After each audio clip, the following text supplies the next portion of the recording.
마태복음 13장 24절부터 30절까지 한 절씩 교독하도록 하겠습니다. 예수께서 그들 앞에 또 비유를 들어 이르시되 천국은 좋은 씨를 제밭에 뿌린 사람과 같으니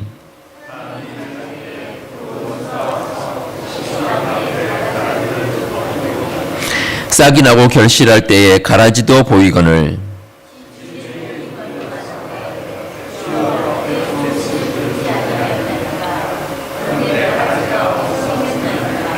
주인이 이르되 원수가 이렇게 하였구나. 종들이 말하되 그러면 우리가 가서 이것을 뽑기를 원하시나이까.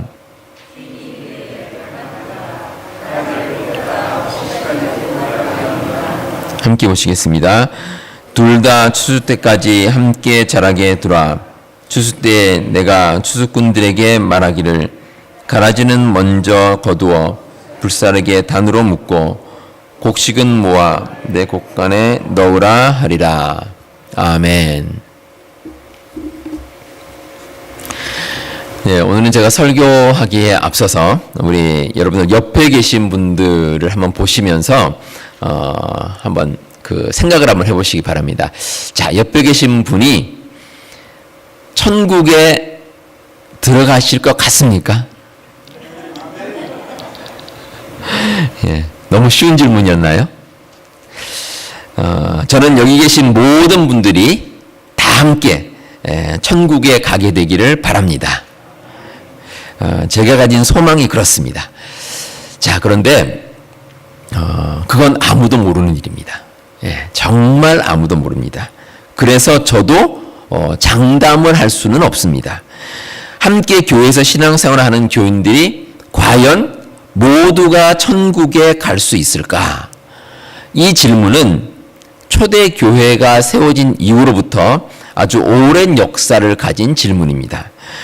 이 질문에 대해서 한번 오늘은 생각해 보고자 합니다. 그래서 오늘은 이 설교 내용이 좀 신학적이고 교리적인 내용이 좀 다분히 포함되어 있습니다. 여러분들 참고해 주시기 바랍니다.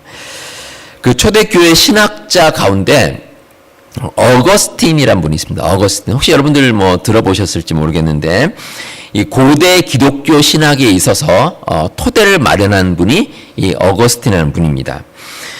제가 서두에 드렸던 이 질문에 대한 그런 해석도 이분이 하시게 됐습니다.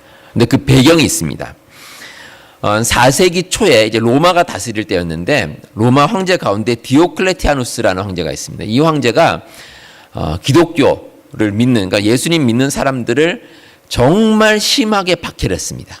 그래서 교회마다 찾아다니면서 박해를 했고 또 그 박해로 인해서 많은 사람들이 고통을 겪었습니다. 그렇게 박해를 이기지 못해서 많은 교인들이 교회를 떠났습니다. 교회를 떠나고 또 자기가 가진 신앙을 버렸습니다. 나는 믿지 않겠노라 이러면서 신앙을 버린 사람들이 많았습니다. 교인뿐만 아니라 목회자들도 신앙을 버린 사람이 많이 있었습니다. 자, 시간이 흘러서 박해가 끝이 났습니다. 이제 교회를 떠났던 성도들 가운데 다시 믿겠노라고 돌아오는 사람들이 있었습니다. 근데 이 사람들에 대해서 의견이 둘로 나눠졌습니다.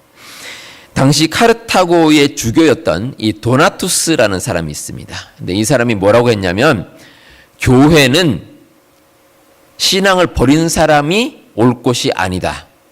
교회는 순수하게 신앙을 계속 지켜나간 사람만이 구성원이 되어야 한다.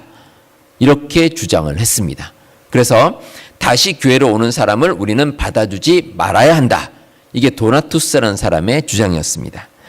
근데 이 주장에 대해서 어거스틴은 반대 의견을 주장했습니다. 그렇지 않다. 하나님을 믿고자 하는 사람이라면 다 받아주어야 한다. 이게 어거스틴의 주장이었습니다. 그리고 어거스틴이 그 주장을 뒷받침하기 위해서 내세운 주장이 있습니다. 보이는 교회와 보이지 않는 교회. 오늘 설교 말씀의 제목이죠. 보이는 교회, 보이지 않는 교회. 이 이론을 내세웠습니다. 어거스틴에게는 두 종류의 교회가 있다고 보았습니다. 그 중에서 보이는 교회는 무슨 교회냐? 글자 그대로 우리 눈에 보이는 교회입니다. 지금 우리 아가페 교회, 이 보이는 교회죠. 뭐 그 외에도 시카고에 있는 많은 교회, 또 세계 흩어져 있는 많은 교회, 이 교회들이 다 우리 눈에 보이는 교회입니다. 근데 보이는 교회에는 우리가 알든지 모르든지 참된 신자와 거짓 신자가 섞여 있습니다. 그런데 우리가 정확하게 구별을 못합니다. 어떤 사람이 참된 신자이고 어떤 사람이 거짓된 신자인지 아무도 모릅니다. 사람의 속을 알 수 없듯이 우리가 제대로 구별할 수가 없습니다. 또 하나의 교회는 보이지 않는 교회입니다. 근데 어거스틴은 이 교회야말로 참된 교회다라고 주장했습니다. 근데 이 교회는 어떤 교회냐? 우리 눈에는 보이지 않습니다. 그러니까 보이지 않는 교회죠. 그런데 이 지상이나 아니면 천국에서 예수님을 믿는다고 고백하는 모든 사람들입니다. 그러니까 정말 참된 신자가 모인 교회를 보이지 않는 교회다. 이렇게 어거스틴은 이야기를 했습니다. 이 우리 눈에 보이는 교회는 그래서 믿지 않는 사람, 믿는 사람, 그러니까 마음속에 모르죠. 다 섞여 있습니다. 그러면 어떻게 해야 되느냐? 어거스틴의 주장은 일단은 다 품어줘야 한다는 겁니다. 다 품어주고 나중에 종말에 이 세상의 끝이 이르렀을 때 그때 하나님께서 구별하신다. 이렇게 어거스틴은 주장을 했습니다. 그 어거스틴의 주장을 기독교 역사를 통해서 지금도 그 주장이 이어져 내려오고 있습니다. 따라서 지상에 있는 이런 유형의 교회에는 흔히 말하는 알곡과 가라지가 다 섞여 있습니다. 정말 신앙생활을 잘하고 예수님을 굳건하게 믿는 사람도 있고 그냥 교회 출석은 하지만 그 마음 가운데 믿음이 전혀 없는 사람도 있을 수 있습니다. 그런데 우리가 모릅니다. 그래서 천국에 이르기까지 우리 교회는 모든 사람을 일단 품고 가자. 이게 바로 어거스틴의 주장이고 우리 교회가 지켜나가야 할 주장입니다. 오늘 함께 보신 말씀에는 이와 관련해서 천국에 대한 비유가 있습니다. 그 비유 내용을 간단하게 정리하면 이렇습니다. 어떤 그 농사를 짓는 주인이 있습니다. 근데 이 주인이 이제 자기 밭에다가 씨를 뿌렸습니다. 아주 좋은 씨를 쫙 뿌렸습니다. 좋은 씨를 뿌렸는데, 근데 밤에 이 주인과 원수가 있습니다. 원수가 몰래 주인의 밭에 가서 가라지를 뿌렸습니다. 예, 이제 가라지라는 것은 이 당시 이스라엘에서 흔히 이제 독보리로 알려집니다. 독보리. 그러니까 독이 들어있는 보리다. 이런 뜻인데 무슨 말이냐면 이거는 그 밀하고 비슷합니다. 밀하고 비슷한데 이 자라가면서 이것도 이제 씨를 맺습니다. 나달을 맺는데 이 나달 안에 뭐가 들어있냐면 독이 들어있습니다. 예, 그래서 그거 사람이 먹질 못합니다. 먹으면 탈이 납니다. 그러니까 전혀 쓸모없고 오히려 알곡이 자라는 것을 방해만 하는 것이 오늘 본문에 기록된 이 가라지입니다. 근데 그 가라지 씨앗을 그 주인의 밭에다가 같이 뿌려버렸습니다. 자, 그런데 아무도 모르죠. 예, 밤에 몰래 뿌렸으니까. 근데 이제 알곡과 가라지가 자라기 시작합니다. 그러니까 조금씩 자라기 시작하는데 종들이 어느 날 밭에 나가 보니까 이 알곡과는 조금 다르게 생긴, 알곡하고 참 비슷한데 다르게 생긴 뭔가가 있습니다. 근데 보니까 이게 가라지입니다. 그 주인에게 와서 말하죠. 주인님, 아니 우리가 좋은 씨를 뿌렸는데 이 가라지가 자라기 시작합니다. 이게 어떻게 된 일입니까? 오늘 본문에 보시면 주인이 뭐라고 하냐면은 원수가 그렇게 하였구나. 이렇게 말합니다. 자, 그런데 주인이 어떻게 알았습니까? 밭에 나가보지도 않았는데 이 주인이 이런 일이 평소에도 있었다는 겁니다. 그러니까 지금 이게 처음이 아니고 이런 일이 여러 번 있었기 때문에 주인은 아는 겁니다. 그리고 그 가라지를 뿌린 것이 주인의 원수였다라는 것도 주인은 알고 있습니다. 자, 이러자 이제 종이 다시 한번 주인에게 묻습니다. 우리가 가서 그 가라지를 뽑아버릴까요? 이게 주인에게 요청을 합니다. 근데 주인이 뭐라고 하냐면 추수할 때까지 그냥 두어라. 이렇게 종들에게 이야기를 합니다. 그 이유가 29절에 기록되어 있습니다. 가라지를 뽑다가 곡식까지 뽑을까 염려하노라. 이게 이유입니다. 자, 이게 무슨 뜻인가? 두 가지 이유가 있습니다. 하나는 알곡과 가라지가 모양이 아주 비슷하기 때문입니다. 근데 기록에 따르면은 이 가라지는 알곡보다 약간 검은 빛을 띈답니다. 약간 검은 빛을 띠는데 얼핏 봐서는 모릅니다. 그래서 혹시 종들이 가서 이 가라지를 쑥 뽑으려고 그러다가 잘못해서 알곡까지 뽑은, 그럴 우려가 있다는 겁니다. 그래서 주인이 지금은 봐도 정확하게 모르니까 그냥 놔둬라. 이게 이제 주인의 이야기였습니다.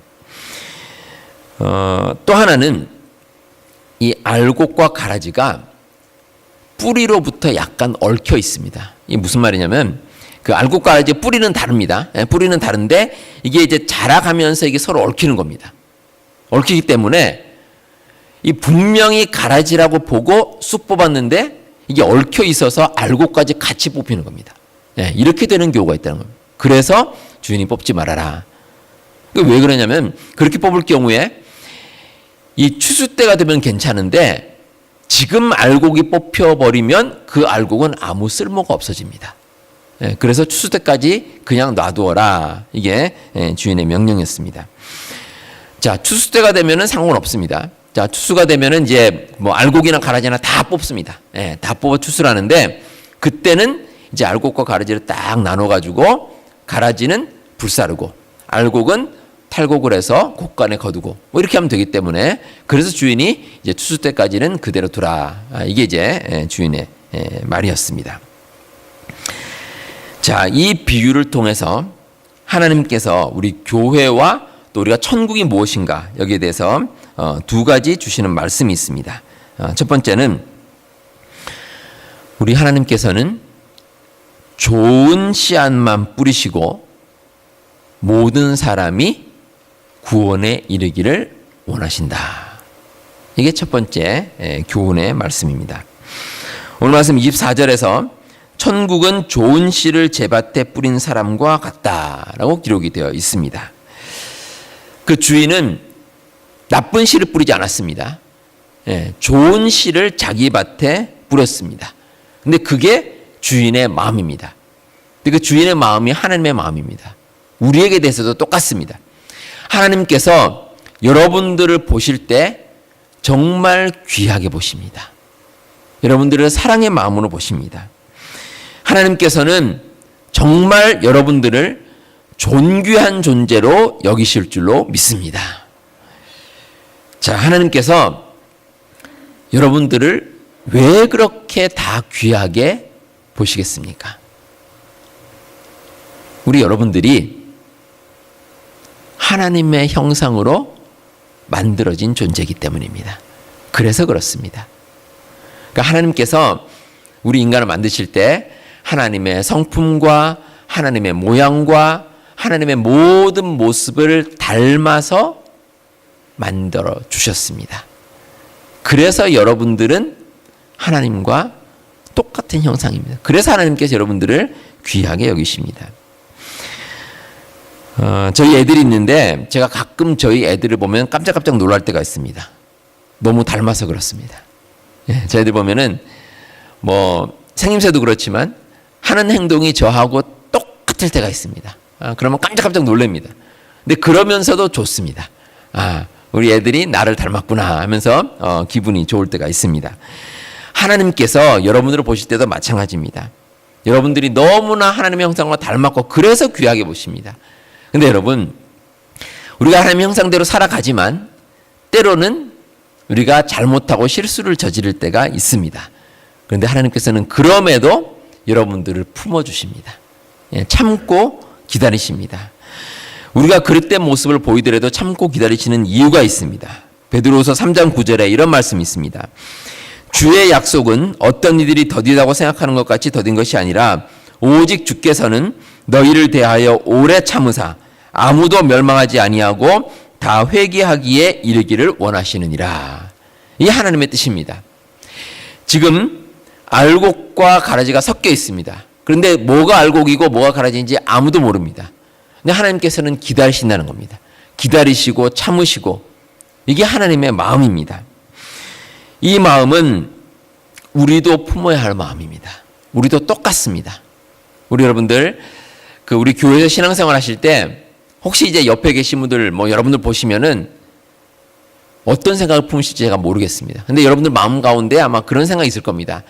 저분은 정말 신실하게 신앙생활 잘 하시는 분이구나. 또 어떤 분들은 왜 저렇게 신앙생활 하실까? 뭐 이렇게 우리가 마음에 품을 때가 있습니다.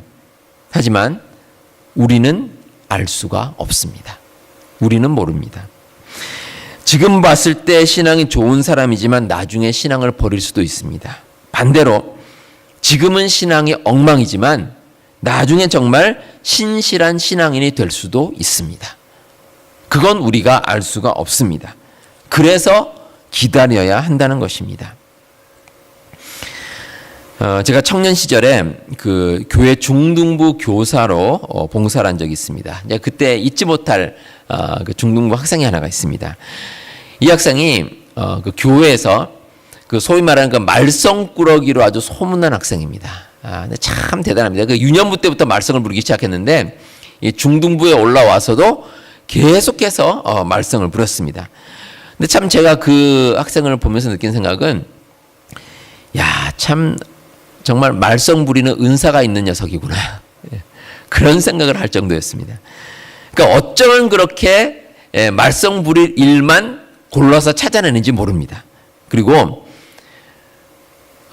그 친구가 어른들의 속을 뒤집어 놓는 방법을 압니다. 참 희한합니다. 어떻게 그렇게 속을 썩이는지 뭐 교회 와서도 참 그런 일만 골라서 하는 그런 친구가 있었습니다. 그러니까 이제 중등부 교사들 가운데는 그 학생을 좀 벌을 주자, 좀 심하게 타이르자 이런 분들이 있었습니다. 그래서 심지어는 어떤 분들은 이 교회 예배하고 이런 게 방해가 되니까 그냥 교회에서 그냥 나오지 못하게 하자, 뭐 심지어 이렇게 말씀하신 분도 있었습니다.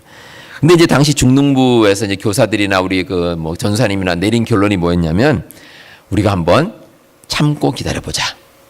이 결론이었습니다. 그래서 함께 정말 기도하면서 계속해서 참고 기다렸습니다. 근데 나중에 그 친구가 졸업할 때쯤 돼서 변화가 됐습니다. 정말 변화가 됐습니다. 지금 아마 그 학생이 나이가 한 40 정도 됐을 겁니다. 한 40 정도 됐을 텐데 참 궁금합니다. 지금 어떻게 지내고 있는지 참 궁금하기도 합니다. 하나님께서 우리를 보실 때도 우리를 선하게 일단 보십니다. 하나님의 전제입니다. 세상에 있는 모든 사람들을 선하게, 마치 주인이 자기 밭에 좋은 씨앗을 뿌리듯이 우리에게 선한 모습으로 보시는 것이 우리 하나님의 마음입니다. 한국의 형사법에 무죄 추정의 원칙이라는 것이 있습니다. 피고인이 이제 유죄로 판결이 날 때까지는 그 사람을 무죄로 추정을 한다는 것입니다. 물론 이 피고인이 범죄를 저질렀다는 의심이 들 때도 있습니다. 하지만 일단은 무죄라고 추정을 하고 재판을 한다는 것입니다. 그게 무죄 추정의 원칙입니다. 우리가 교회에서 다른 교인들을 볼 때도 마찬가지입니다. 우리 교인들 가운데 100% 내 마음에 드는 교인은 한 사람도 없습니다. 더욱이 우리의 마음과 똑같지 않게 정말 저 사람은 왜 저렇게 신앙생활을 할까라고 생각되는 교인도 분명히 있습니다. 하지만 모든 사람은 하나님께서 귀하게 지으신 피조물입니다. 우리가 미워해야 할 이유도 없고 버려야 할 이유도 없습니다. 일단 선하다고 믿고 보는 것입니다. 이렇게 우리가 누군가를 선하다고 볼 때 한 가지 어려움을 가질 때가 있습니다. 힘든 점이 있습니다. 배신의 아픔입니다. 우리가 누군가를 참 믿었는데 그 사람이 우리를 배신할 때가 있습니다. 그걸 극복하는 용기가 우리에게 필요합니다. 이런 시가 있습니다. 사랑하라 한 번도 상처받지 않은 것처럼. 이 제목의 시가 있습니다. 참 제목 자체가 의미심장합니다. 이 세상에서 사랑하면서 한 번도 상처받지 않은 사람은 없을 것입니다. 어쩌면 상처받지 않은 사랑은 참된 사랑이 아닐지도 모릅니다. 그럼에도 우리는 사랑합니다. 그리고 한 번도 상처받지 않은 것처럼 사랑해야 할 용기가 우리에게 필요합니다. 그만큼 사랑의 가치가 크기 때문입니다. 우리 성도 여러분, 하나님께서는 우리를 귀하게 만드셨습니다. 그리고 지금도 귀하게 여겨주십니다. 그래서 때로는 우리가 어긋난 길로 갈 때도 하나님께서 우리를 품으시고 참고 기다려 주시는 분이십니다. 우리 여러분들 그 하나님의 마음을 잊지 마시고 우리도 서로를 품고 살아가시는 우리 모든 성도님들 다 되시기를 바랍니다. 다음으로 오늘 비유를 통해 하나님께 주시는 말씀은 구원에 대한 모든 것은 하나님의 주권과 판단에 달려있다라는 것입니다. 오늘 비유에서 주인은 이제 귀한 열매 씨앗을 뿌립니다. 그리고 그 모든 과정 가운데 주인의 의도대로 모든 것을 이루어 갑니다. 이 내용을 통해서 우리가 알 수 있는 것은 구원과 천국에 대해서 모든 것은 하나님의 주권과 판단에 달려있다라는 것입니다. 하나님의 뜻 가운데 있습니다. 우리가 구원에 대해서 잊지 말아야 할 원칙은 하나 있습니다. 자, 여러분, 우리가 구원을 어떻게 하면 받을 수 있습니까? 믿음으로. 예수님을 믿음으로 구원에 이릅니다. 이거 대원칙입니다. 가장 중요한 원칙이고 이 원칙은 변함이 없습니다. 근데 이런 질문을 하는 분이 계십니다. 이런저런 이유로 예수님을 평생 만나보지 못한 사람은 어떻게 됩니까? 이런 질문을 하십니다. 뭐 그런 사람이 있겠죠. 뭐 예를 들어서 지금 이 순간에도 전혀 예수님을 만날 수 없는 환경에서 살아가는 분이 있습니다. 또 과거에 뭐 아주 오래전 예를 들어서 한국 같으면 뭐 신라시대, 고려시대, 조선시대 이런 시대 때 예수님을 평생 알지 못하고 살다가 세상을 떠난 분이 있습니다. 자, 이런 분은 어떻게 되겠습니까? 물론 그런 분 가운데서 악하게 사는 사람들은 좀 예외입니다. 뭐 그런 사람들이 뭐 언감생식 뭐 내가 악하게 살았는데 천국 가겠다 뭐 그런 생각은 아마 하지 않을 겁니다. 그런데 그런 분들 가운데서 정말 평생을 선하게 사신 분들이 있습니다. 자, 이런 분들은 인간적으로 보면 천국에 가야 하지 않을까? 이런 생각도 드는데 또 한편으로는 예수님 안 믿었으니까 천국 못 가는 게 아닐까? 또 이런 생각이 들기도 합니다. 제가 결론부터 말씀드리면 원칙적으로는 노입니다. 못 간다는 게 원칙입니다. 예수님을 믿지 않았기 때문입니다. 근데 중요한 것은 구원의 여부에 대해서는 저는 모른다. 이렇게 말씀드리고 싶습니다. 제가 모른다는 것은 제가 판단할 문제가 아니라는 것입니다. 이건 하나님께서 판단하시는 문제입니다. 제가 분명히 한 가지 확신하는 것은 예수님을 통한 구원입니다. 그건 제가 분명히 알고 있고 또 여러분들에게 분명히 말씀드릴 수 있습니다. 근데 그 외의 것은 우리 인간의 소관이 아니라 하나님께서 하실 일입니다. 하나님의 판단입니다. 영어로 아무도 모른다는 표현을 흔히 그렇게 말합니다. Nobody knows 그렇게 말합니다. Nobody knows. 아무도 모른다. 근데 이 말을 똑같은 의미로 하는 다른 표현이 있습니다. God only knows라는 표현이 있습니다. 하나님만이 아신다는 겁니다. 그러니까 아무도 모른다는 것이 결국은 하나님만이 아신다. 이런 뜻입니다. 구원은 하나님의 주권과 판단에 달려 있습니다. 그래서 우리가 다른 사람의 구원에 대해서 지금 판단할 이유가 없습니다. 마치 알곡과 쭉정이가 자라는 가운데 우리가 알곡과 그 가라지를 구별하지 못하는 것과 똑같습니다. 모릅니다. 우리는 다른 사람이 구원에 이를지도 모르고 그래서 우리가 섣불리 판단할 수도 없는 것입니다. 우리가 인간적으로 여러 가지를 판단하고 살아갑니다. 정치가 있죠. 정치하는 사람들 정치를 중심으로 많은 것들을 판단합니다. 뭐 그래서 우리가 정치 가운데 뭐 이런 말이 있습니다. 모든 것이 정치다. 뭐 그런 말도 있습니다. 그러니까 그만큼 정치를 강조하는 사람들이 있습니다. 또 경제적인 것. 우리가 먹고 사는 문제니까 얼마나 중요합니까? 경제적인 문제를 빼고 우리의 삶을 이야기할 수 없을지도 모릅니다. 근데 여러분, 정치나 경제나 이 모든 것을 주관하시는 분은 오직 하나님이십니다. 하나님께서 하십니다. 하나님께 모든 것이 달려 있습니다. 하나님의 섭리가 우리의 삶을 인도합니다. 정말 거기에는 우리가 판단할 여지가 없습니다. 그래서 우리가 우리의 삶을 하나님께 온전히 맡기고 하나님의 뜻에 따라 이 세상을 살아가는 것입니다. 우리가 구원에 대해서 무엇을 할 수 있을까? 없다가 정답입니다. 우리가 천국에 이르는 것에 대해서 우리 인간의 노력으로 할 수 있는 것은 없습니다. 그리고 우리가 스스로 판단할 수 있는 것도 없습니다. 나의 구원에 대해서도 그렇지만 다른 사람의 구원에 대해서는 말할 것도 없습니다. 우리가 판단할 것이 아무것도 없습니다. 우리는 아무것도 모릅니다. 오직 하나님의 주권과 판단에 맡길 뿐입니다. 우리 사랑하는 성도 여러분, 이 세상의 마지막에는 종말이 있습니다. 그리고 종말에는 반드시 심판이 있습니다. 그때 우리는 천국이나 지옥으로 가게 될 것입니다. 마치 알곡과 가라지가 나윗눈인 것과 똑같습니다. 우리는 누가 어떻게 될지 아무도 모릅니다. 분명한 것은 하나님께서는 모든 사람이 천국에 이르기를 원하신다는 겁니다. 그리고 구원에 대한 모든 것은 하나님의 주권과 판단에 달려 있다는 것입니다. 우리 여러분들, 이 진리를 잊지 마시기 바랍니다.